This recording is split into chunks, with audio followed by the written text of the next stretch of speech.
ஆராவில் சத்துமாவு வழங்கும் பாசிட்டிவிட்டி நிகழ்ச்சிக்கு உங்கள் அனைவரையும் அன்புடன் வரவேற்கிறேங்க. இந்த ஃபாஸ்டிங் மூலமாக இப்படி இது வளர்ற இந்த தப்பான செல்லை எப்படி டாக்டர் நம்ம தடுக்க முடியும்? கேன்சர் வந்தவங்களுக்கு ஃபாஸ்டிங் ஹெல்ப் பண்ணுமா, இல்லை ஃபாஸ்டிங் இருந்தால் உங்களுக்கு கேன்சர் வர்றதுக்கான வாய்ப்பு இல்லை, அப்படி இது எப்படி டாக்டர் நான் புரிஞ்சுக்கிறது? ஸோ இப்போ நம்ம மார்பகத்தில் கட்டி இருக்கு, அது அப்நார்மலாக புற்றுநோய் கட்டியாக இருக்குது அப்படின்னா, மார்பகம் உடலுக்கு அத்தியாவசியமான உறுப்பு இல்லை, அதோட வேலை குழந்தைக்கு பால் கொடுக்கறது, அது முடிஞ்சு போகுது. பட் அங்கிருந்தா கட்டி இருந்தால் ஏன் நம்ம பயப்படுறோம் அப்படின்னா, இந்த மாதிரி வளரக்கூடிய செல்ஸ் அது வளர்ந்து அதிகமாக நம்ம உணவு கொடுக்கும் போதும் அதிகமாக சுகர் லெவல் நம்ம எடுத்துக்கும் போதும் நமக்கு வந்துட்டு இந்த செல் வந்து டிவைட் ஆகிறதுல மிஸ் ஆக வாய்ப்பு இருக்கு. காமன் கேன்சர்ஸ் பிரெஸ்ட் ரொம்ப இன்னைக்கு the most common cancer, colon rectal கேன்சர்ஸ்லாம் வெரி காமன் கேன்சர்ஸ். இந்த மாதிரி சில கேன்சர்ஸ் எல்லாம் நல்லா ஹெல்த்தியாக சாப்பிட்றது மூலமாகவும் அந்த மாதிரி இட் வாஸ் இன்கிரைண்ட் எல்லா கல்ச்சர்ஸ்லையும் எல்லாருக்குமே ஒன்று தெரிஞ்சிருந்தது, அது இது மெடிக்கலி யூஸ்ஃபுல். அதை வந்து என்ன பண்ணாங்க, வே ஆஃப் லைஃபோட பில்ட் பண்ணாங்க, அந்த மாதிரி இருந்தது. ஸோ இப்போ ஃபாஸ்டிங்கில் என்ன ஆகும்னு சொல்கிறேன். நீங்கள் வந்து சமீபத்தில் ஒரு வீடியோ நான் ஒன்று பார்த்தேங்க. ஒரு டாக்டர் பேசியிருந்தாங்க. என்ன பேசியிருந்தாங்கன்னா, விரதம் இருந்தால் நமக்கு கேன்சர் வராது அப்படிங்கிற மாதிரி பேசியிருந்தாங்க. அதை ஒட்டி நிறைய அதில் கமெண்ட்ஸ்லாம் வந்துருந்துச்சு. அதில் மக்கள் தங்களுடைய சந்தேகங்களெல்லாம் கேட்டிருந்தாங்க. அதை நம்ம அந்த டேரெக்டாக டாக்டர்கிட்டே, எந்த டாக்டர் அதை சொன்னாங்களோ அவங்ககிட்டே கேட்டுருவோம் அப்படின்னு சொல்லி தான் இன்றைக்கி நம்ம சென்னை பிரெஸ்ட் சென்டர் அப்படின்னு எம்ஆர்சி நகரில் இருக்குது. 20 வருஷமாக நடத்திட்டு இருக்காங்க. புற்றுநோய் நிபுணர் மருத்துவருக்கு 27 வருட அனுபவம் இருக்குது. தெளிவாக இன்றைக்கி கேன்சர் பற்றி, இந்த விரதம் இருந்தால் நமக்கு கேன்சர் வராமல் இருக்குமா, சுகர் அதிகமாக சாப்பிட்டா கேன்சர் வரதுக்கு வாய்ப்பு இருக்கா, இந்த பிரெஸ்ட் கேன்சர் எல்லாம் எப்படி நம்ம வந்துட்டு டெய்லி ஆக்டிவிட்டிஸ் மூலமாகவே வராமல் தடுக்கிறது, இந்த மாதிரியான நிறைய விஷயங்கள் கேட்டு தெரிஞ்சுப்போம். முதல்ல மருத்துவரை நம்ம வெல்கம் பண்ணலாம். வணக்கம் டாக்டர். வணக்கம் டாக்டர். இப்போ விரதம் இருந்தால் கேன்சர் வராது, இது என்ன ஸ்டேட்மெண்ட் டாக்டர்? இதுக்கு பின்னாடி இருக்கக்கூடிய சயின்ஸ் என்ன டாக்டர்? விரதம் இருக்கிறது நல்லது பொதுவாக உடம்புக்கு. கேன்சர்னா என்னன்னு தெரிஞ்சதுன்னா நமக்கு இதை பற்றி புரிஞ்சுக்கிறது ஈஸியாக இருக்கும். இந்த செல்ஸுங்கிறது ஒரு அடிப்படை உறுப்பு. எல்லாம் நம்ம ஃபண்டமெண்டலாக பயாலஜியில் பார்த்தா செல்லை பற்றி படிப்போம். இந்த செல் வந்து பழசெல்லாம் கழிஞ்சிக்கிட்டு புதுசு வந்துக்கிட்டே இருக்கும். அந்த டிவிஷன்னு சொல்லுவோம், மல்டிப்ளிகேஷன் டிவிஷன்னு. ஸோ இந்த மாதிரி மல்டிப்ளிகேஷன் ப்ராசஸில் வேறு 1 2 ஆகிறது, 2 4 ஆகுது, அப்படியே வந்து ஒரு ஒழுக்கமாக அது வந்து டிவைட் ஆகிட்டு வளர்ந்துட்டுருக்கோம். டாட்டர் செல்லுன்னு சொல்லுவோம். உருவாகக்கூடிய புது செல் தன்னோட தாய் செல், மதர் செல் எப்படி இருந்தோ அதே மாதிரி ஒரு ரெப்ளிகாவை க்ரியேட் பண்ணும். அந்த ரெப்ளிகாவை க்ரியேட் பண்ணுறதுக்கு செல்குள்ளே டிஎன்ஏன்னு ஒரு ஸ்ட்ரக்சர் இருக்கும். இந்த டிஎன்ஏங்கிறது என்னன்னு பார்த்தீங்கன்னா, ஒரு டபுள் ஸ்டாண்டர்ட் ஹெலிக்ஸ்ன்னு சொல்லுவோம். ஒரு ரெட்டையாக அப்படி பின்னி இருக்கும், சங்கிலி மாதிரி. அதில் வந்து ஒரு coded way of proteins arrange பண்ணியிருக்கோம். ஒவ்வொருத்தருக்கும் ஒரு யூனிக் இம்ப்ரிண்ட். அது ஒரு இதை பார்த்திங்கன்னா அந்த டிஎன்ஏ, அந்த இப்போ ஒரு செல்லில் இருக்கக்கூடிய டிஎன்ஏ அந்த செல் 2 ஆகும்போது அந்த டிஎன்ஏ வந்து அந்த ரெட்டச்சங்கிலி அது பிரியும். ஃபஸ்ட்டு பிரிஞ்சு 2 ஸ்டாண்ட் ஆகுது இல்லையா, அந்த ஒரு ஸ்டாண்டும் வந்து தன்னைத்தானே டெம்ப்ளேட் ஆக்கிவிட்டு அது போல் இன்னொன்று உருவாக்கும்போது அது 2 செல்லாக மாறுது. அந்த பிரிஞ்சு உருவாக்குற ஸ்டேஜில் எங்கேயாவது ஒரு பிறழ்வு ஏற்படும். அந்த பிறழ்வு வந்து தப்பாக போகுது இது அப்படின்னு உடம்பு அதை வந்து ரெக்கக்னைஸ் பண்ணிக்கும். நம்மளோட செக் பாயிண்ட்ஸ் எல்லாம் இருக்குது இல்லையா, அதெல்லாம் வந்து ரெக்கக்னைஸ் பண்ணிக்கும். இல்லை இந்த டிவிஷனில் பிரிஞ்சு போகிறது வந்து தப்பாக இருக்குது, இது அப்படியே கண்டினியூ பண்ண விடக்கூடாது, இதை அழிச்சிடலாம் அப்படின்னு பண்ணுற ப்ராசஸ் பேர் phagy. Any eating itself is called phagy. தன்னைத்தானே அதை வந்து அந்த செல் வேண்டாம் அப்படிங்கிறது தான் அந்த ஆட்டோஃபேஜின்னு சொல்கிறோம். ஸோ நல்லதை மாத்திரம் அலோவ் பண்ணும், மல்டிப்ளை ஆகி வர்றது, பொல்லாத அது தப்பானதை எடுத்து விட்றோம் சிஸ்டம்லேருந்து. ஸோ இந்த சிஸ்டமில் ஏதாவது நம்ம செக் பாயிண்ட் சிஸ்டம்ஸில் ஏதாவது வீக்னஸ் அந்த மல்டிபிள் பிளேசஸில் இருக்கும், அந்த ஒன்று மாத்திரம் இல்லை. அங்கே வந்து அந்த கண்ட்ரோல் மெக்கானிசமில் எங்கேயாவது தப்பி போயிட்டு, ஒரு ஃபேக்ட்ரியில் வந்து பார்த்தோன்னா அந்த குவாலிட்டி செக்கெல்லாம் இருக்கும் இல்லையா, இந்த இதில் பாஸ் பண்ணனால தான் அடுத்ததுக்கு போகணும். அதில் எங்கேயா ஒன்று ஃபெயில் ஆகிட்டு அந்த ஃபெயிலானது அப்படியே அலோவ் பண்ணோன்னா மிஸ்டேக்கோட வெளியில் வர்ற மாதிரி இந்த செல் அந்த மிஸ்டேக்கை வந்து மிஸ்டேக்கோட வெளியில் வரும்போது அது நார்மல் செல் மாதிரி பிஹேவ் பண்ணுறதில்ல. இப்போ அது வந்து அதுவே ஒரு அப்நார்மல் இது, அது எதுக்கும் கட்டுப்படலை. அப்படிங்கும்போது 1 2 பதிலாக 4 ஆகும், கடகடான்னு மல்டிப்ளை ஆகும், வளராமல் மல்டிப்ளை ஆகும், ஒரு தப்பு பல தப்பாகும். அப்படிங்கும்போது தான் தோன்றித்தனமாக அது என்ன பண்ணும், வளரும். ஸோ அந்த மாதிரி ஒரு அக்ரெசிவாக இப்போ மெதுவாக 1 2 4ன்னு வளர்றது, நிறைய வளர்ந்ததுன்னா அதுக்கு வந்து அது க்ரீடி இல்லையா, நிறையா வளர்கிறதுக்கு அதுக்கு நிறைய ரத்தம் ஓட்டம் வேணும், அதுக்கு நிறைய ஆக்சிஜன் வேணும், ஆனால் அது வளர்ச்சி அபரிமிதமாக இருக்குது. ஸோ அப்படி வரும்போது அந்த ரத்த ஓட்டத்தில் இந்த சில புற்றுநோய் செல்கள் கலக்கும்போது இந்த புற்றுனா அந்த அளவுக்கு அதிகமாக வளர்கிறத நம்ம எக்ஸாம்பிளுக்கு புற்றுன்னு சொல்கிறோம் இல்லையா, நிறைய இடத்துல சேர்ந்து போயிடுது. அந்த மாதிரி இது சேர்ந்து போன செல்ஸு அது டிட்டாச் ஆகி அது வந்து சர்க்குலேஷனில் நம்ம ரத்த ஓட்டத்துலேயோ நிணநீர் ஓட்டம் லிம்ஃபாட்டிக்ஸ்னு இருக்குது இல்லையா பேரலாம், அதுலெல்லாம் கலக்கும்போது அது மற்ற உறுப்புகளுக்கு போய் பரவறதுக்கான வாய்ப்பை அது ஏற்படுத்துது. இப்போ மார்பக புற்றுநோய் நான் வந்து டீல் பண்ணுறது மார்பக புற்றுநோய் சம்மந்தமான அறுவை சிகிச்சை. ஸோ இப்போ நம்ம மார்பகத்தில் கட்டி இருக்குது, அது அப்நார்மலாக புற்றுநோய் கட்டியாக இருக்குது அப்படின்னா, இப்போ மார்பகம் உடலுக்கு அத்தியாவசியமான உறுப்பு இல்லை, அதோட வேலை குழந்தைக்கு பால் கொடுக்கறது, அது முடிஞ்சு போகுது. பட் அங்கேருந்தா கட்டியிருந்தால் ஏன் நம்ம பயப்படுறோம் அப்படின்னா, இந்த மாதிரி வளரக்கூடிய செல்ஸ் அது வளர்ந்து ரத்த ஓட்டத்தில் கலக்கும்போது அது வந்து போய் நாளைக்கு கல்லீரல்லையோ நுரையீரல்லையோ பிரெயின்லேயோ அங்கே உட்காந்து வளரும்போது அந்த உறுப்பை பாதிக்குது. இங்கே வந்து வளர்ந்து கட்டி பெருசாச்சுன்னா பிரச்சனை இல்லை, பட் லிவரில் பெருசாச்சு அப்படின்னா லிவர் வேலை கெட்டு போகும், நுரையீரல் வேலை கெட்டு போகும், பிரெயினுக்கு வேலை செய்கிறதுக்கு இடம் இல்லாமல் போயிடும். ஸோ இந்த மாதிரி எல்லாம் போகிறது தான் பரவி போச்சு புற்றுநோய் ஸ்டேஜ் 4 அப்படின்லாம் சொல்கிறோம். ஸோ இங்கே என்ன முக்கியம் அப்படின்னா, இந்த மாற்றங்களை தடுக்கிறதுக்கு நம்ம உடம்புல என்னென்ன செக் பாயிண்ட்ஸ் இருக்குது. அதில் பார்த்திங்கன்னா இந்த எதிர்ப்பு சக்தி இம்யூனிட்டிங்கிறது இம்பார்ட்டண்ட்டு. ரெண்டாவது இந்த தப்பான செல்ஸை ப்ராப்பகேட் பண்ண விடாமல் இருக்கிறதுக்கு இந்த இந்த இந்த ஆட்டோஃபேஜிங்கிற ப்ராசஸை நல்லா தூண்டி விடுறது என்னென்னு பார்த்திங்கன்னா, இந்த அதில் ஒரு ஃபாஸ்டிங், அப்புறம் நல்ல ஃபிசிக்கல் எக்ஸசைஸ், இதெல்லாம் தோது பண்ணுது. அப்போ நான் இப்போ புரிஞ்சுக்கிறத வச்சு எனக்கு வந்துட்டு இந்த மாதிரியான விஷயங்கள்லாம் தெரியாது, நான் ஜென்ரல் பப்ளிக்காக பார்க்குறேன். நீங்கள் சொல்கிறத வச்சு நான் என்ன செய்கிறேன்னா, செல்லுங்கிறது உடம்புல இருக்கும், ஊறுப்பட்ட செல் நிறைய இருக்கும், ஒவ்வொரு செல்லும் 2ஆக டிவைட் ஆகும், அந்த 2ஆக டிவைட் ஆகிற செல்லு வந்து திருப்பி ஒரு 4 ஆகும், செல் டிவிஷன் வந்து கரெக்டாக நடந்துக்கிட்டே இருக்கும். அப்படி நடந்துக்கிட்டே இருக்கும்போது ஏதாவது ஒரு செல் வந்து பிறழ்வாகி வேறு மாதிரி மாறிடும். அப்படி மாறும்போது அந்த செல்லை, அந்த நல்லா இருக்கிற செல் வந்துட்டு நீ தேவையில்லைன்னு சொல்லி அதுவே கட் பண்ணி விட்டுரும். அது பேர் தான் ஆட்டோஃபேஜி. ஆனால் அப்படி கட் பண்ண முடியாமல் அதை மீறி ஏதாவது 1-2 வந்துருச்சு அப்படின்னு சொன்னால், அது கரெக்டாக 2-4 டிவைட் ஆகாமல் அது இஷ்டத்துக்கு புற்று எப்படி வளருதோ அந்த மாதிரி அது 4-8ன்னு இல்லை ஒரு 12-17 இப்படி அது இஷ்டத்துக்கு அதுவாக வளர ஆரம்பிச்சிடும். அதுக்கு பேர் தான் புற்று. சரியா டாக்டர்? இப்போ இதை வந்து நம்ம இந்த ஃபாஸ்டிங் நீங்கள் இப்போ சொன்னீங்க, இது வந்துட்டு ஒரு சில செக் பாயிண்ட்ஸ் அப்படின்னு சொல்லி, இந்த ஃபாஸ்டிங் மூலமாக இப்படி இது வளர்கிற இந்த தப்பான செல்லை எப்படி டாக்டர் நம்ம தடுக்க முடியும்? ஸோ இதில் ஃபண்டமெண்டல் இன்னொன்றும் பார்க்கணும். இந்த புற்றுநோய்க்கான காரணங்கள்லாம் பார்த்திங்கன்னா, சிலது இப்போ பிரெஸ்ட்டை பொறுத்த வரைக்கும் பார்த்திங்கன்னா ஜெனட்டிக்ஸ் வந்து ஒரு 5-10%, அதாவது இன்ஹெரிட்டட் மரபணு கோளாறு, மரபணு எல்லா அந்த ஜீனில் அம்மா கிட்டேருந்து வந்திருக்கு, அப்பா சைட்லேருந்து வந்திருக்கு, அப்படி வரலாம். ஸோ அந்த மாதிரி வரக்கூடியது 100 கேன்சர்ஸில் பார்த்திங்கன்னா ஒரு 5-10 பேருக்கு. அப்புறம் ரீப்ரொடக்டிவ் ரிஸ்க் ஃபேக்டர்ஸ்னு சொல்லுவோம். அந்த பெண்களுக்கே உரித்தான அந்த ஹார்மோன் ஈஸ்ட்ரஜன் ப்ரொஜெஸ்ட்ரான்ங்கிற ஹார்மோன், அதில் வந்து ஏற்படக்கூடிய மாற்றங்கள்னால வரக்கூடியது. ஸோ அதில் சில ரிஸ்க் ஃபேக்டர்ஸ்லாம் இருக்குது. அது இல்லாமல் ஒபிசிட்டி, ஆல்கஹால்லாம் சொல்கிறோம். இந்த ஒபிசிட்டிங்கிறது உடல் பருமன் அதிகமாக இருக்கிறது. அந்த ஆல்கஹால் டாக்ஸிக் சப்ஸ்டன்சஸ் சொல்கிறோம் இல்லையா, இப்போ சில கேன்சர்ஸ்க்கு ஸ்மோக்கிங் சொல்கிறோம், டொபாக்கோ சொல்கிறோம், அது மாதிரி பிரெஸ்ட்டுக்கு டெஃபினட்டாக ஆல்கஹால் சம்மந்தம் இருக்குது. இந்த ஒபிசிட்டியில் என்ன பிரச்சனை அப்படின்னு பார்த்தீங்கன்னா, ஒன்று insulin resistance, insulin like growth factors, அப்புறம் ரெண்டாவது உங்களுக்கு அந்த லோ கிரேட் இன்ஃப்ளமேஷன், இதெல்லாம் வந்து உடம்பில் அந்த மாதிரி ஒரு சேஞ்சஸ் ஏற்படுது. உடல் பருமன் அதிகமாகும்போது, தேவையில்லாத இடத்துல கொழுப்பு இருக்கும்போது அந்த இது வந்து உங்களுக்கு அந்த லோ கிரேட் ஒரு கொதி நிலைன்னே சொல்லுவோம், லோ கிரேட் இன்ஃப்ளமேஷன். அந்த ஃபேட் வந்து ஹெல்த்தி ஃபேட் இல்லை, சிக் ஃபேட்டு, அது வந்து ஒரு இன்ஃப்ளமேஷன் உடம்புல அது மாதிரி பண்ணிகிட்டு இருக்கு.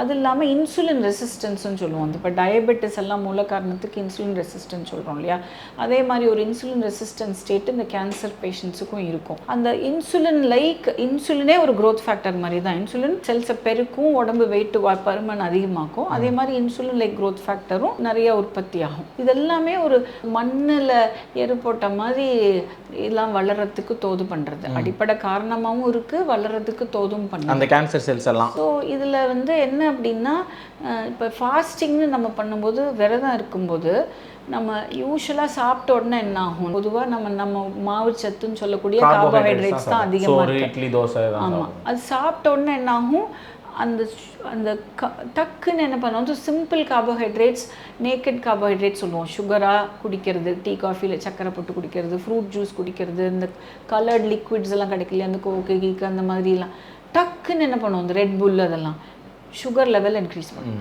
சுகர் லெவல் இன்க்ரீஸ் பண்ணால் அவ்வளவு சுகர் உடம்புல இருக்கிறது நல்லதில்லை, ரத்த ஓட்டத்தில் இருக்கிறது இல்லை. சுகர் அதிகமாக போச்சு சுகர் சொல்கிறோம்ல, இப்போ நம்ம பாடியோட செக் பாயிண்ட் என்ன, சுகர் அதிகமாக போனால் இவ்வளோ சுகர் நீ சாப்பிட்ருக்க நல்லதில்லை பிளட்டில் இருக்கிறது அப்படின்னு என்ன பண்ணும், இன்சுலின்ங்கிற ஹார்மோன் வரும் நம்ம கணையத்துலேருந்து, பேங்க்ரியாஸ்ன்னு சொல்லக்கூடிய ஒரு அந்த இன்சுலினோட வேலை என்ன பண்ணும், அந்த சுகரை குறைக்கணும். அது எப்படி திடீர்னு போய் எங்கேருந்து குறைக்கும், அது எங்கேருந்து தூக்கி எடுத்து குப்பை வெளியில் போடுன்னு போட முடியாதுல்ல. இப்போ நம்ம உடம்புலையே தான் அது எங்கேயாவது ஷிஃப்ட் பண்ணணும். ஸோ ஷிஃப்ட் பண்ணக்கூடியது எங்கே பண்ணும், லிவரில் கொஞ்சம் ஸ்டோர் பண்ணும், அப்புறம் மசில்ஸில் கொஞ்சம் ஸ்டோர் பண்ணும். மசில் நம்ம நல்ல மசில்ஸ் இருக்கிறவங்களுக்குலாம் என்ன ஆகும், எக்ஸசைஸ் பண்ணும்போது அது கொஞ்சம் அந்த குளுக்கோஸை உறிஞ்சி எடுக்கும். அப்புறம் மிச்சதெல்லாம் வந்து தேவைக்கு அதிகமாக இருக்கும்போது அது என்ன பண்ணும், ஃபேட்டாக மாற்றும். அந்த ஃபேட்டு தான் நமக்கு உடம்புல இருக்கக்கூடிய எக்ஸஸ் ஃபேட்டு. இந்த ஃபேட்டு 2 விதமான ஃபேட்டில் இருக்கும். சப்க்யூட்டேனியஸ் ஃபேட்டுங்க, ஸ்கின்னுக்கு அடியில் இருக்க ஃபேட்டு சப்க்யூட்டேனியஸ் ஃபேட். இன்னொன்று வந்து visceral fat. Visceral fat surrounding vital organs like liver, ஹார்ட்டை சுற்றி கூட ஃபேட் இருக்கும், குடலை சுற்றி எல்லாம் ஃபேட் இருக்கும். இந்த விசரல் ஃபேட்டு தான் அந்த ட்ரபிள். அந்த என்ன ஆகும், இப்போ ஒரு எந்த செல்லுமே செல்லுக்குன்னு ஒரு பிளட் சப்ளை இருக்கும். ஃபேட்டும் ஒரு செல் தான். அந்த ஃபேட் செல் ஒரு சைஸ் தான் இருக்கணும். ப்ரௌன் ஃபேட்டு பார்த்தீங்கன்னா சின்ன சின்னதாக இருக்கும் செல்ஸு. அந்த மைக்ரோஸ்கோப் அடியில் சின்னதாக ரவுண்டாக பார்க்கவே அழகாக இருக்கும். இந்த ஒயிட் ஃபேட்டு, விசரல் ஃபேட்டு செல்ஸே நல்லா அவ்வளோ பெருசுக்கு இருக்கும். செல்ஸ் புதுசாக உற்பத்தி ஆக முடியாது. இந்த ஒயிட் செல்ஸ்லாம் ஓரளவு தான் செல்லோட நம்பர் இன்க்ரீஸ் ஆகும். அதுக்கு மேலே நம்ம திருப்பி கொடுத்துக்கிட்டே இருந்தோம்னா இந்த செல்லோட சைஸ் தான் இன்க்ரீஸ் ஆகும். அந்த ஹைப்பர் பிளேசியான்னு சொல்லுவோம், ஹைப்பர்ட்ரஃபி. அந்த சைஸ் பெருசாகும்போது அந்த இப்போ நீங்கள் ஒரு சாக்கு பை ஞாபகம் வச்சுக்கோங்க, அதுக்குள்ளே சாமானை போட்டுக்கிட்டே இருக்கீங்க, அதோட கொள்ளளவுக்கு மீறி அது பெருசாக திணிச்சிங்கன்னா உள்ள என்ன ஆகும், அது பிதிங்கிட்ட என்ன பண்ணுவாங்க, அங்கே வெடிக்கும். அப்புறம் அதுலேருந்து ஏதாவது ஊஸ் அவுட் ஆகிட்டு வரும். அதே மாதிரி தான் இந்த செல், இந்த ஃபேட் செல் அளவுக்கு மீறி போகும்போது அது நல்லா பலூன் அவுட் ஆகிட்டு அதுலேருந்து அது வந்து அதுக்கு வேண்டிய ஊட்டச்சத்து கிடைக்காம போயிருது இல்லை. அது அளவுக்கு மீறி போச்சுன்னா அதுக்கு ஒரு அந்த செல்லுக்கும் ஒரு ஊட்டச்சத்து அது இல்லாதப்போ எனக்கு ஷீஸ் க்ரைங் அவுட். அந்த 6 செல் சிண்ட்ரோம்ஸ் அது வந்து it sense out toxic substances, அந்த சைட்டோகைன்ஸ் அதெல்லாம். அந்த கோவிட் அப்போல்லாம் நீங்கள் டெஸ்ட் எல்லாம் பண்ணியிருப்போம், சிஆர்பி, ஹெச்எஸ்சிஆர்பி எல்லாம். அதெல்லாம் it's a reflection of the inflammatory process going on இந்த லோ கிரேட் இன்ஃப்ளமேஷன் உடம்புல நடக்கக்கூடியது. ஸோ இந்த மாதிரி கெமிக்கல்ஸ் போய் எல்லாம் இரிட்டேட் பண்ணி எப்போவுமே ஒரு சாதாரணமாக இருக்கிற இடத்துல போய் இரிட்டேட் ஆகிட்டே, இப்போ நம்ம ஒரு இடத்துல ஒரு ஆறு தண்ணி ஓடிக்கிட்டே இருந்ததுன்னா அதை அரிச்சு ஒரு விதமாக அந்த கல்லெல்லாம் வேறு விதமாக இருக்கும் இல்லையா, அந்த மாதிரி உடம்புலையும் சில வேலையெல்லாம் பண்ணி அந்த செல்ஸை பாதிக்கிறது அந்த விசரல் ஃபேட்டை. இப்போ நம்ம ஃபாஸ்டிங் இருக்கும்போது ஸோ இந்த ப்ராசஸ் எல்லாமே நம்ம சாப்பிடக்கூடியதுனால தான் ஏற்படுது. அது நம்ம என்ன பண்ணுறோம், அந்த இன்சுலின் போயிட்டு அந்த குளுக்கோஸ் எல்லாம் ஷட்டில் டவுன் பண்ணி அந்த பிளட் சுகரை குறைக்குது. அது குறைச்சோன்னா நம்ம உடம்புல என்ன ஆகும், அந்த கிராஷுங்கிற ஃபினாமினன் வரும். சடன்லி வந்து எல்லா இன்சுலினும் இல்லாமல் போயிடும், இந்த எல்லா குளுக்கோஸும் இல்லாமல் போயிடும். அப்போ இன்னும் கொஞ்சம் பசிக்கும், போய் திருப்பி எதாவது சாப்பிடுவோம். அந்த நேரம் அந்த கிராஷ் வரும்போது என்ன சாப்பிட்றோன்ற ஒரு இதே இல்லாமல் எது கிடைக்குதோ அதை சாப்பிடுவோம். ஃப்ரிட்ஜ் திறப்போம், ஏதாவது என்ன இருந்ததோ எடுத்து சாப்பிடுவோம். திருப்பியும் அதே ப்ராசஸ். இப்போ நம்ம லைஃப் ஸ்டைல் பார்த்திங்கன்னா, நம்ம காலையில் எழுந்தோன்னே ஒரு காஃபி நல்லா சக்கரை போட்டு, அப்புறம் ஒரு டிஃபனோட கூட இன்னொரு டீ சக்கரை போட்டு, காஃபி சக்கரை போட்டு, அப்புறம் எங்கேயாவது ஆஃபீஸ் போகிற இடத்துல போய் உட்காந்து அசதியில் திருப்பி ஒரு காஃபி, அப்புறம் லஞ்சு, அப்புறம் கொஞ்சம் 3 மணி 4 மணி ஆனால் ஒரு லோ கிராஷ் வரும். அப்போ ஒரு காஃபி டீ கூடவே சமோசா பிஸ்கெட்டுன்னு ஏதாவது, அப்புறம் வீட்டுக்கு போனால் திருப்பி ஒரு காஃபி, அப்புறம் லேட்டாக சாப்பாடு, அப்புறம் அது இல்லாமல் படுக்கும்போது ஒரு ஸ்நாக்கு இல்லை ஃப்ரூட்டு சாப்பிட்றேன், இல்லை பாலை குடிக்கிறேன். இத்தனை தரம் சாப்பிட்டேன்னா அத்தனை தரம் வந்து இன்சுலின் ஸ்பைக்கு. இன்சுலினை கீழே இறங்கவே விட மாட்டோம், ஸ்பைக்லேயே வச்சுருப்போம். ஸோ அது வந்து உடம்புக்கு நல்லதே இல்லை. அது that is a major culprit in today's pathologies. எல்லாம் கேன்சர் மாத்திரம் இல்லை, பல வியாதிகளுக்கு. இதில் நினச்சிப்பாங்க நம்ம சாப்பாடுன்னு தட்டில் போட்டு சாப்பாடு அரிசி சாதம் இதெல்லாம் சாப்பிட்டா தான் சாப்பாட்டு கணக்கு. அந்த வாயில் போடுற நடுவில் இருக்க ஸ்நாக் எல்லாம் சாப்பாடுன்னு கிடையாது. பட் நோண்டி பார்த்தோன்னா பக்கத்தில் வந்து கம்ப்யூட்டரில் வேலை பண்ணிட்டு இருப்பாங்க, இங்கே எதா இருக்கும் வாய்ப்பட்டு போட்டுட்ருக்கோம், சிப்ஸ் இருக்கும் எடுத்து சாப்பிட்டு. This is dangerous actually. So இந்த ஸ்நாக்கிங், இந்த கண்டினியூஸ் ஈட்டிங், ஃப்ரீக்வெண்ட் ஈட்டிங் தான் இன்றைக்கி வந்து அந்த காலத்துல எல்லாம் கழனிலெலாம் இறங்கி வேலை பண்ணாங்க, வேலை பண்ணி தண்ணி தான் குடிப்பாங்களே தவிர நடுவில் ஸ்நாக்கிங்கெல்லாம் வழி இருக்காது. எல்லாம் உடல் உழைப்பு இருந்தது, சாப்பிட்றதும் ஹெல்த்தியாக இருந்தது, ஆர்கானிக்காக இருந்தது, less frequently people ate. And உபவாசம்ங்கிறது வாஸ் வெரி காமன். இப்போ சம்ஸ்கிருதத்தில் ஒரு பழமொழியே இருக்குது, லங்கனம் பரம ஔஷதம். லங்கனம்னா ஃபாஸ்டிங், பரமனா ரொம்ப மிகுதியான, ஔஷதம்னா மருந்து. ஸோ அதோட வேல்யூ எல்லாருக்கும் புரிஞ்சிருந்தது. இப்போ எல்லா கல்ச்சர்ஸ்லேயும் பார்த்தீங்கன்னா, இப்போ பார்த்தீங்கன்னா ரம்ஜான் இஸ் கோயிங் ஆன். அந்த காலையில் 6 மணிக்கு முன்னாடி சாப்பிடுவாங்க, சாயங்காலம் 6 மணிக்கு மேலே 12 மணி நேரத்துக்கு மேலே they are fasting. இப்போ நம்ம ஊரில் 6க்கு 6 இருக்குது. சில இடத்துலலாம் சம்மரில் வந்து உங்களுக்கு ரொம்ப லென்த்தாக இருக்கும். ஆமாம், 8 மணி 9 மணிக்கு கூட சன் செட் ஆகாது, டிசிப்ளினோட வெயிட் பண்ணுவாங்க, சன் செட் ஆனால் தான் சாப்பிடுவாங்க. அதே மாதிரி இப்போ லென்ட் சீசன் ஆரம்பிக்கும், இப்போ ஈஸ்டர் வருது இல்லைங்களா, அதுக்கு முன்னாடி ஒரு 40 நாள் என்ன பண்ணுவாங்க, நிறைய கிறிஸ்டியன் பீப்புள் வில் ஃபாஸ்ட். அதே மாதிரி ஹிந்துஸ் என்ன பண்ணுவாங்க, நவராத்திரிக்கு ஃபாஸ்ட் பண்ணுவாங்க, ஷஷ்டிக்கு ஃபாஸ்ட் பண்ணுவாங்க. இது வந்து பிரதோஷம், ஏகாதசி, சதுர்த்தி, பௌர்ணமி, இது மாதிரி அமாவாசைக்கு இருக்கிறவங்க, நமக்கு 15 நாளும் யார் வேணால் என்ன டே வேணால் சூஸ் பண்ணிக்கலாம். அந்த மாதிரி திதிஸ் அரேஞ்ச் 15 நாளும், அமாவாசை டு பௌர்ணமி, பௌர்ணமி டு ஆகும். ஸோ அந்த மாதிரி இட் வாஸ் இன்கிரைண்ட் எல்லா கல்ச்சர்ஸ்லையும். எல்லாருக்குமே ஒன்று தெரிஞ்சிருந்தது, அது இது மெடிக்கலி யூஸ்ஃபுல். அதை வந்து என்ன பண்ணாங்க, வே ஆஃப் லைஃபோட பில்ட் பண்ணாங்க, அந்த மாதிரி இருந்தது. ஸோ இப்போ ஃபாஸ்டிங்கில் என்ன ஆகும்னு சொல்கிறேன். நீங்கள் வந்து ஒன்றும் சாப்பிடலன்னு வச்சுக்கோங்க. ஃபஸ்ட்டு 6 மணி நேரத்துக்கு நம்ம சாப்பிட்ருந்தோம்னா, அந்த 6 மணி நேரம் டு 8 மணி நேரம் வந்து நம்ம சாப்பிட்டதை உடம்புல நம்ம யூஸ் பண்ணிகிட்ருப்போம். இப்போ இந்த காலையில் சாப்பிட்டதை நான் யூஸ் பண்ணிகிட்ருக்கேன். அப்புறம் ஒரு 8 மணி நேரம் கழித்து என்ன பண்ணும், அப்போ நான் திருப்பி நான் எதுவும் தீனி வாயில் போடலை அப்படின்னா, அப்போ அதுக்கு குளுக்கோஸ் வேணும்ல, சிஸ்டம்ஸ் ஹேவ் டு ஒர்க். அது என்ன பண்ணும், லிவரில் இருக்கக்கூடிய கிளைக்கோஜனை குளுக்கோஸாக மாற்றிக்கும். அடுத்த ஒரு 12 மணி நேரம் 14 மணி நேரம் வரைக்கும் அது லிவரில் இருக்கிறது சப்ளை பண்ணிடும். அதுக்கப்புறம் 14-15 மணி நேரத்துக்கு அப்புறம் லிவரில் இருக்கிறது எம்டி ஆயிரும். அப்போ என்ன பண்ணோம், அப்போ தான் வந்து அப்போவும் நம்ம ஒன்றும் சாப்பிடல, வெறும் தண்ணி தான் குடிச்சிருக்கோம் அப்படின்னா, சரி ஒன்றும் போட மாட்டேங்கிறா போல இருக்குது, வேறு வழி இல்லை, நம்ம பேங்க்கில் இருக்கிறது தான் எடுக்கணும் அப்படின்னு போய் வித்ட்ரால் பண்ணோம். எங்கேருந்து வித்ட்ரால், நம்ம ஃபேட்லேருந்து வித்ட்ரால். ஓகே, நம்ம பாடி ஃபேட்லேருந்து வித்ட்ரால். ஸோ அந்த ஃபேட்லேருந்து வித்ட்ரா பண்ணிக்கிட்டே இருக்கும். அப்புறம் நமக்கு இந்த வேஸ்ட்டு செல்ஸ் எல்லாம் இருக்குல்ல, நம்ம ஒரு செல்குள்ளார வயசானால் அந்த செனசென்ஸ்ன்னு சொல்லுவோம். செனசென்ஸ்னால் நம்ம செல்ஸும் வயசானப்புறம் அது மல்டிப்ளை ஆகி நமக்கு தப்பான செல் ஒரு விதம், இன்னொரு விதம் வந்து செல்ஸ்க்கு ஏஜ் ஆயிடுது. அந்த ஏஜ் செல்லையும் நம்ம கழிக்கணும்ல, எல்லாத்தையும் வச்சுக்கிட்டே இருந்தான்னா ஏஜ் ஆகிட்டு போகிற மாதிரி வயது மூப்பு தோற்றம் வந்துடும் சிறு வயதுலேயே. ஆமாம், cellular ageing is an important phenomena. So அந்த ஏஜ் செல்ஸையும் எடுக்கணும். புதுசாக இப்போ நம்ம போகினே வச்சுருக்கோம்ல, வீட்டில் வேண்டாததெல்லாம் எடுத்து கொண்டு போய் கழிச்சிடுன்னு இல்லைன்னா, இப்போ நீங்கள் 10 ட்ரெஸ்ஸு நீங்கள் வச்சுக்கிட்டே இன்னொரு 10 வாங்கிக்கிட்டே இருந்தீங்கன்னா கபர்டில் வைக்க இடம் இருக்காதுல்ல. Some things you have to throw away. So அந்த ஏஜிங் செல்ஸையும் நம்ம கழிக்க வேண்டியிருக்கு. செல்குள்ளார இருக்கிற ஆர்கனல்ஸ் லைக் மைட்டோகாண்ட்ரியா, அதெல்லாமும் mitochondria is called a powerhouse of the cell. அதுதான் பவர் ஹவுஸ், அங்கேருந்து தான் பேட்டரி எல்லாம் வருது. அதுவே வயசாகும். அந்த பழைய பேட்டரியை நம்ம வந்து டிஸ்போஸ் பண்ணணும்.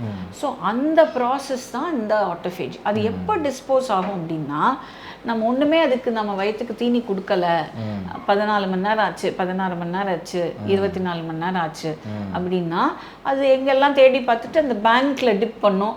அப்புறம் எங்கெல்லாம் நம்ம இப்போ இந்த வீட்டிலலாம் அந்த சிறுவாடு சேமிப்புன்னு சொல்லுவோம்ல, இப்போ நமக்கு ஒரு எல்லாம் பணம் இருக்கிறதெல்லாம் எக்ஸாஸ்ட் பண்ணிட்டோம், அப்புறம் இங்கே இந்த டப்பாவில் இதை போட்டு வச்சுருப்போமா, அங்கே போட்டு வச்சுருப்போமா, அந்த பேங்க்கில் இந்த கொஞ்சம் பணம் இருக்குமா, கொஞ்சம் கொஞ்சமாக இருக்கிறதெல்லாம் தேடி பிடிச்சி எடுத்து நம்ம அதை எடுத்து யூஸ் பண்ணுற மாதிரி நம்ம உடம்பு என்ன பண்ணும், இந்த மாதிரி ஆர்கனல்ஸ் எல்லாம் மைட்டோகாண்ட்ரியா, வயசான செல்ஸ், இது எல்லாத்தையும் சிஸ்டம்லேருந்து கழிக்கும்போது what we are left with is only new cells, okay, good cells. So இதைத்தான் வந்து ப்ராசஸ் ஆஃப் ஆட்டோஃபேஜின்னு சொல்கிறோம். இந்த ஆட்டோஃபேஜிங்கிற ப்ராசஸ்க்கு ஆட்டோஃபேஜின்னு பேர் கொடுத்து கண்டுபிடிச்சது யோஷு மீன் ஒரு ஜாப்பனீஸ் சயின்டிஸ்ட் 2018ல் அதுக்கு நோபல் பிரைஸும் வாங்கினார். அதுக்கப்புறம் தான் the people started connecting autophagy to disease benefit and the cellular aging. It is said, Walter லாங்கோன்னு ஒருத்தர், you must read that book, longevity dietன்னு இருக்கு. அந்த அவர் ஒரு புக் எழுதியிருக்கார், நல்ல குட் வால்யூம். அதில் he calls of the pillars of evidenceன்னு சொல்லி கொடுப்பாரு, இது எவ்வளோ ஃபாஸ்டிங்கில் இருக்கக்கூடிய பெனிஃபிட். அதே மாதிரி ஃபாஸ்டிங் கேன்சர்னு ஒரு புக் எழுதியிருக்காரு. இதெல்லாம் வெல் ரிசர்ச்ட் குட் புக்ஸ். அந்த ஃபாஸ்டிங் இருக்கிறதுனால ஏஜே நம்ம குறைச்சி காட்ட முடியும். அண்ட் இந்த basically sugar and very high carbohydrates age you very quickly. Okay doctor, இப்போ நான் இதை புரிஞ்சுக்கிட்டேன். இப்போ இதை நம்ம ஃபாஸ்டிங்கை வந்து கேன்சர் கூட அப்படியே நம்ம தொடர்பு படுத்துவோம். இப்போ எனக்கு ஏற்கனவே கேன்சருடைய ஸ்டார்டிங் ஸ்டேஜில் நான் இருக்கேன்னு வைங்களேன், எனக்கு ஃபாஸ்டிங் இருந்தால் கேன்சர் செல் இருக்கிற கேன்சர் செல் அழியும் அப்படி நான் புரிஞ்சுக்கிறதா, இல்லை நான் சிறு வயதுலேருந்தே ஃபாஸ்டிங்கிறத ஒரு ஹேபிட்டாக கொண்டு வரேன், ஒரு வாரத்துக்கு ஒரு நாளோ இல்லை ஒரு மாதத்துக்கு 2 நாளோ நான் ஃபாஸ்டிங் இருக்கேன், கொஞ்சம் குறைவாக சாப்பிட்றேன், நீங்கள் சொன்ன மாதிரி சுகர்லாம் நான் கம்மியாக சாப்பிட்றேன், நல்ல டயட் நான் மெயின்டைன் பண்ணுறேன் அப்படின்னா எனக்கு கேன்சர் வருவதற்கான வாய்ப்பு குறைவு அப்படி நான் புரிஞ்சுக்கணுமா? கேன்சர் வந்தவங்களுக்கு ஃபாஸ்டிங் ஹெல்ப் பண்ணுமா, இல்லை ஃபாஸ்டிங் இருந்தால் உங்களுக்கு கேன்சர் வர்றதுக்கான வாய்ப்பு இல்லை அப்படி, இது எப்படி டாக்டர் நான் புரிஞ்சுக்கிறது? ஸோ இதில் முக்கியமாக ப்ரிவென்ஷன் பற்றி தான் சொல்லணும். ஃபாஸ்டிங் அண்ட் ப்ரிவென்ஷனை கனெக்ட் பண்ணணும். ஸோ இந்த ரெகுலராக கரெக்டாக ஃபாலோ பண்ணிட்டு இருந்தீங்க, சொன்னதெல்லாம் பண்ணிங்கன்னா கேன்சர் என்ன, கேன்சர் மாத்திரம் இல்லாமல் மற்ற வியாதிகளும், sugar, BP, autoimmune problems, Alzheimer's, இந்த மாதிரி நிறைய வியாதிகள் வர்றதுக்கான வாய்ப்பு கம்மி. what we call as non-communicable diseases. அந்த non-communicable diseases வரதுக்கான வாய்ப்பு இந்த ஃபாஸ்டிங்னால கம்மி ஆகுது. அதில் முக்கியமானது ஒன்று, சில டைப்ஸ் ஆஃப் கேன்சர், இன்னும் எல்லா டைப்ஸும் கேன்சரோடையும் இது நம்ம இன்னும் ரிசர்ச் அவ்வளோவா கனெக்ட் பண்ணல. But certainly some colorectal, breast, இந்த மாதிரி காமன் கேன்சர்ஸ். பிரெஸ்ட்டு ரொம்ப இன்றைக்கி the most common cancer. Colon rectal கேன்சர்ஸ்லாம் வெரி காமன் கேன்சர்ஸ். இந்த மாதிரி சில கேன்சர்ஸ் எல்லாம் நல்லா ஹெல்த்தியாக சாப்பிட்றது மூலமாகவும் இந்த மாதிரி ஃபாஸ்டிங்லாம் இருக்கிறது மூலமாகவும் ஒரு நல்ல லைஃப் ஸ்டைல் இருந்தது அப்படின்னா டெஃபினட்டாக அது வர்றதுக்கான வாய்ப்பு ரொம்ப கம்மி. ஓகே, இப்போ உணவே மருந்துன்னு சொல்லிக்கிட்டு இருந்த காலத்துலேருந்து உணவே வியாதின்னு சொல்கிற மாதிரி மாறிடுச்சோ? 100%. இப்போ உணவே வியாதி. உணவு மாத்திரம் இல்லை, நம்ம வாழ்க்கை முறைன்னு பார்த்திங்கன்னா இன்றைக்கி பில்லர்ஸ் ஆஃப் ஹெல்த்துன்னு சொல்கிறோம். ஒன்று உணவு, நியூட்ரிஷன். இன்னொன்று பார்த்திங்கன்னா ஃபிசிக்கல் ஆக்டிவிட்டி. எல்லாம் நல்ல ஹெல்த்தியாக சாப்பிட்டு வேலை செஞ்ச காலம் போய் இப்போ எல்லாத்துக்கும் மெஷின் அண்டு ஹெல்ப். இந்த இங்கேருந்து அங்கே போகணுன்னா கூட ஒரு ஸ்கூட்டர் எடுத்துகிட்டு போகணும், இல்லை ஒரு கார் எடுத்துகிட்டு போகணுன்னு தான் நினைக்கிறாங்களே தவிர நடக்கிறது இல்லை. அண்ட் அது physical activity is very very important. மூணாவது ஸ்லீப். ஸோ இன்றைக்கி அப்புறம் ஸ்ட்ரெஸ்ஸு. ஓகே, இப்போ நம்ம கேன்சர் ஃபாஸ்டிங் பற்றி பேசும்போது டாக்டர், இந்த ஃபாஸ்டிங்னால அப்போ நீங்கள் ஃபஸ்ட்டு கேன்சர் செல் எப்படி உருவாகுதுன்னு ஒன்று சொன்னீங்க. செல் இருக்குது, அது டிவைட் ஆகணும், கரெக்டாக டிவைட் ஆகிட்டே இருந்துட்டால் எந்த பிரச்சனையும் இல்லை. அது டிவைட் ஆகும்போது ஏதாவது ஒன்று பிறழ்வாயிரும். அப்படி பிறழ்வாக மாறி போகிறது தான் அந்த கேன்சர் செல்லு. அது யாருக்கும் தான் தோன்றித்தனமாக யாருக்கும் அடங்காமல் கண்டமேனிக்கு பரவும். அப்படி பரவி மற்ற உறுப்புகளுக்கெல்லாம் போயிடும் அப்படின்னு சொல்லி அதுதான் கேன்சராக நமக்கு மாறுது, புற்றாகுது.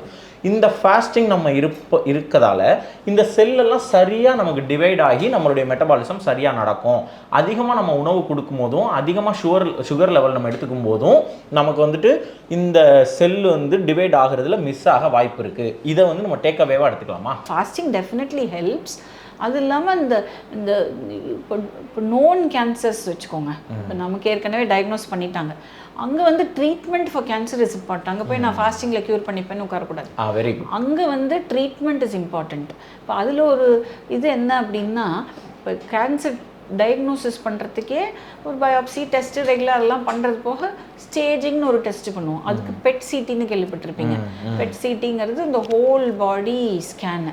அதில் பெட் சிடிக்கு ஒரு மருந்து இன்ஜெக்ட் பண்ணுவாங்க, ரேடியோ ஐசோடோப்னு. அந்த ரேடியோ ஐசோடோப் ரேடியோ ஐசோடோப்பு சும்மா ரேடியோ ஐசோடோப்பாக டக்குன்னு இன்ஜெக்ட் பண்ணிட முடியாது. அது ஏதோ உடம்பு அந்த ரேடியோ ஐசோடோப் போய் எங்கே கான்சென்ட்ரேட் பண்ணும். இப்போ நீங்கள் ஒரு இடத்துக்கு நீங்கள் கூட்டிகிட்டு போகிறவங்களை கூட்டிகிட்டு போனால் தானே உங்களுக்கு டோர் திறக்கும். நம்மளா போனால் அது திறக்காதில்ல. அது மாதிரி இந்த ரேடியோ ஐசோடோப்புக்கு குளுக்கோஸோட டேக் பண்ணி அனுப்புவாங்க. ஏன் குளுக்கோஸோடன்னா, குளுக்கோஸ் செல்ஸுக்கு தேவை. அந்த செல்ஸ் வந்து அந்த குளுக்கோஸை எடுக்கும்போது அந்த குளுக்கோஸோட ஒட்டிட்டு டேக் பண்ணியிருக்கிற ரேடியோ ஐசோட்டோப்பு கூட வந்துடுது. அப்போ எங்கெல்லாம் அந்த ரேடியோ ஐசோட்டோப் அதிகமாக இருக்கோ அங்கெல்லாம் நிறைய குளுக்கோஸ் இருக்குன்னு அர்த்தம். அந்த நிறைய குளுக்கோஸ் இருக்கிற இடத்துல there are more cells rapidly dividing. So rapidly dividing ஒரு செல்ஸ் நிறைய மல்டிப்ளை ஆகும்போது அதுக்கு நிறைய எனர்ஜி, நிறைய ஊட்டச்சத்து தேவைப்படுது. ஸோ அப்போ அதுக்கு நிறைய குளுக்கோஸ் தேவைப்படுது. ஸோ அந்த குளுக்கோஸ் அது இந்த ஒரு ரேப்பிட்லி டிவைடிங் செல்ஸ் டியூமர் இருக்குதுன்னு வச்சுக்கோங்க, அது நிறைய குளுக்கோஸ் எடுக்கும்போது கூட இருக்க அந்த குளுக்கோஸ் கூட எல்லாம் ரேடியோ ஆக்டிவிட்டி எல்லாம் வரும்போது நம்ம ரேடியோ ஆக்டிவிட்டியை மெஷர் பண்ண முடியும். ஒரு காமா கவுண்டர் அதுக்குன்னு இந்த ஸ்பெஷல் மெஷர் ஸ்கூல்லலாம் படிச்சிருப்போம்ல, அந்த கீகா கவுண்டரை வச்சுட்டு ரேடியோ ஆக்டிவிட்டியை நான் மண்ணில் இருக்கா இல்லையான்னு மெஷர் பண்ணேங்கிற மாதிரி, அது மாதிரி உடம்புல அந்த கேமா கேமரா வச்சு நம்ம மெஷர் பண்ணுறோம். ஸோ அது என்ன ஒரு இன்டைரக்டாக என்ன காட்டுது, நமக்கு குளுக்கோஸில் டேக் பண்ணி கொடுக்குறோம், அந்த செல்ஸ்க்கு குளுக்கோஸ் நிறையா தேவைப்படுது. அப்போ அதை வச்சு தான் நம்ம டயக்னோஸே பண்ணுறோம், ஸ்டேஜே பண்ணுறோம், மானிட்டரே பண்ணுறோம். ஸோ ஃபண்டமெண்டலி இந்த rapidly dividing cells need glucose. So நம்ம குளுக்கோஸை கொடுக்கலன்னா குளுக்கோஸ் எங்கேருந்து வருது? சாப்பாட்டிலேருந்து. நீங்கள் 6 மணி நேரம் 8 மணி நேரம் சாப்பிடலன்னா அது என்ன பண்ணும்? அதுக்கு குளுக்கோஸ் கிடைக்கல. அப்போ அது என்ன பண்ணும்? எங்கேருந்து எடுக்கும்? கிளைக்கோஜன்லேருந்து எடுக்கும், லிவர்லேருந்து எடுக்கும். அப்புறம் என்ன? அப்போ ஸோ இந்த low carb diet and avoiding sugar and fruit juices, ஃப்ரூட்டாக சாப்பிட்லாம் நம்ம. அப்படி அது வந்து that will definitely help during treatment. So இதனால க்யூர் ஆகிடுமா ஃபாஸ்டிங்னால அப்படின்னு கேட்டால் இன்னும் அதுக்கான எவிடன்ஸ் இல்லை. ப்ரிவெண்ட் பண்ணலாம், மகிழ்ச்சி. பட் ட்ரீட்மெண்ட்டுன்னு வந்து டயக்னோஸ் ஆயிடுச்சு அப்படின்னா ட்ரீட்மெண்ட்டில் ஃபோக்கஸ் பண்ணணும். ட்ரீட்மெண்ட் எஃபெக்டிவாக இருக்கிறதுக்கு கூட கொஞ்சம் லோ கார்போஹைட்ரேட் டயட் சாப்பிட்லாம். ஸோ நான் வந்து இன்ஸ்ட்ரக்ஷன்னு பேஷண்ட்டு கொடுத்தேன்னா அதான் சொல்லுவேன், கொஞ்சம் மாவுச்சத்து இருக்கிற பொருளை கம்மியாக சாப்பிடுங்க, டோன்ட் சுகரை விட்டுருங்க. அறமா அந்த வெள்ளையாக ப்ராசஸ்ட் சுகர், நம்ம டேபிள் சுகர் இருக்குல்ல அதை விட்டுருங்க. இந்த இனிப்பு அது சுகரை விட்டுருன்னா நாட்டு சக்கரை சாப்பிடுவேன், அதுவும் சுகர் தான், இதுவும் சுகர் தான். அது நெய்ங்கிற ஹனி, பனங்கற்கண்டு அதெல்லாமும் சுகர் தான், குறைச்சிக்கலாம். நமக்கு சுகர் இஸ் இப்போ when you look at proteins we have essential amino acids, when you look at fat you have essential fatty acids. இதெல்லாம் உடம்புக்கு தேவையானது, உடம்பு உற்பத்தி பண்ணாது, வெளியிலிருந்து தான் நம்ம சப்ளை பண்ணி ஆகணும். But there is nothing called essential carbohydrates. Exactly. So நம்ம அது கொடுக்கணும்னு அவசியம் இல்லை, பாடிக்கு அதுக்கு தேவையானது தானே எடுத்துக்கும். நம்ம கொடுக்காத பட்சத்துக்கு நம்ம உடம்புல இருக்க ஃபேட்லேருந்து எடுத்துக்கும், ஃபேட்டை யூஸ் பண்ணிக்கும், ப்ரோட்டீன்ஸை யூஸ் பண்ணிக்கும். So that's very important. Thank you so much doctor, thank you for your time. அழகாக எனக்கு வந்து விரதத்துக்கும் கேன்சருக்குமான ஒரு தொடர்பு, கேன்சர் எப்படி உருவாகுதுங்கிறது வரைக்கும் எனக்கு தெளிவாக சொன்னீங்க. மக்களுக்கும் நல்லா புரிஞ்சிருக்கும் அப்படின்னு நான் நம்புகிறேன். ரொம்ப பொறுமையாக பக்குவமாக உங்களுடைய அனுபவம் அப்படியே தெரியுது எனக்கு. நீங்கள் பேசும்போது 2 தமிழ் சொல் பயன்படுத்தினீங்க. கழனி அப்படின்னு ஒன்று பயன்படுத்தினீங்க. பொதுவாக வயலுங்க, கழனினா வயல்னு அர்த்தம். அப்புறம் சிறுவாட்டு காசுன்னு சொன்னீங்க. அந்த காசு அந்த பேர் சொல்லி அந்த காசு கேட்டு ரொம்ப நாள் ஆயிடுச்சு. நான் யாரும் யூஸ் பண்ணுறேன், அங்கங்கே கொஞ்சம் நம்ம போட்டு வச்சிருப்போம், உண்டியில் போட்டு வச்சிருப்போம், ஒரு இதுக்கு கீழே நம்ம ஏதாவது ஒரு காசு வச்சிருப்போம், அதுதான் சிறுவாட்டு காசு அப்படின்னு சொல்கிறது. ஸோ உங்கள் கூட பேசினது எனக்கு ரொம்ப மகிழ்ச்சியாக இருந்துச்சு. நிறைய நானும் தெரிஞ்சுக்கிட்டேன். என்னுடைய வாழ்க்கை முறையில் நான் என்ன மாற்றிக்கணுங்கிறதையும் தெரிஞ்சுக்கிட்டேன். Thank you for your time doctor. ஆமாங்க, இன்னைக்கு வந்துட்டுங்க இந்த கேன்சர் செல்லுங்கிறது செல்லு இருக்குது, செல்லுகளால் ஆனது தான் இந்த உடம்பு. அது ஒன்று வந்து 2ஆக பிரியும், 2 4ஆக பிரியும், 8ஆக பிரியும், அழகாக நடக்கும். அதில் ஏதாவது ஒன்று மாறிடுச்சுன்னா அது கண்டமேனிக்கு பிரியும். அதை தான் புற்றுநோய் அப்படின்னு நம்ம சொல்கிறோம். புற்றா மாறிடும், அது ஏதாவது ஒரு உறுப்பை போய் தாக்கிடும், அஃபெக்ட் பண்ணும். இப்போ இதுக்கும் ஃபாஸ்டிங்க்கும் என்ன தொடர்பு அப்படிங்கிறத மேடம் வந்து தெளிவாக சொன்னாங்க. ஏன்னா நம்ம சாப்பிட்ற சாப்பாடுங்கிறதுக்கு அந்த சுகரான இன்சுலின் லெவல் ஹைப் ஆனால் அது என்ன செய்யுங்கிறது, அது கொஞ்சம் ஓவர் ஆயிடுச்சுன்ற பட்சத்தில் லிவர் தான் அதை சுரக்கணுங்கிறது. அப்புறம் தேவையில்லாமல் நம்ம சாப்பிட்றதெல்லாம் ஃபேட்டாக மாதிரி அங்கங்கே போய் ஒட்டிக்கிறோம், அப்புறம் அது இதிலேருந்து எடுக்கும். இந்த மாதிரி இன்னொன்று நம்ம சாப்பிடாமல் இருந்தால் தான் அந்த கெட்ட செல்லுகள் எல்லாமே நமக்கு வந்து க்ளீன் ஆகி புது செல்ஸ் உருவாகும். நம்ம சாப்பிட்டே இருந்தோம்னா அதுக்கே அதுக்கான எனர்ஜி போயிருமே தவிர செல் அழிக்க முடியாதுங்கிறதெல்லாம் தெளிவாக இன்றைக்கி நம்ம பார்த்தோம். நிச்சயமாக விரதத்துக்கும் இந்த கேன்சருக்குமான தொடர்பு என்ன அப்படிங்கிறதையும் தெரிஞ்சுக்கிட்டோம். அகைன் இது வந்துட்டு ஒரு சூடோ சயின்ஸ் மேட்ரு கிடையாது, சயின்டிஃபிக்கல் மேட்ரு, ஆட்டோஃபேஜி மேட்ரு. அதையும் ஒரு கிளினிக்கல் ஆன்காலஜிஸ்டே அதை தெளிவாக சொன்னாங்கன்னா நல்லாயிருக்கும் அப்படிங்கிறத தான் நாங்கள் யோசித்தோம். நிச்சயமாக இந்த பாசிட்டிவிட்டி உங்களுக்கு பயனுள்ளதாக இருந்திருக்கும்னு நான் நம்புகிறேன். இதே மாதிரி இன்னொரு ஆறாவில் சத்துமா வழங்கும் பாசிட்டிவிட்டி நிகழ்ச்சியில் உங்கள் அனைவரையும் சந்திக்கிறேன். நன்றிங்க. அங்கங்கே பசி எடுத்தா பலகாரம், அளவு சாப்பாடு ஒரு நேரம்.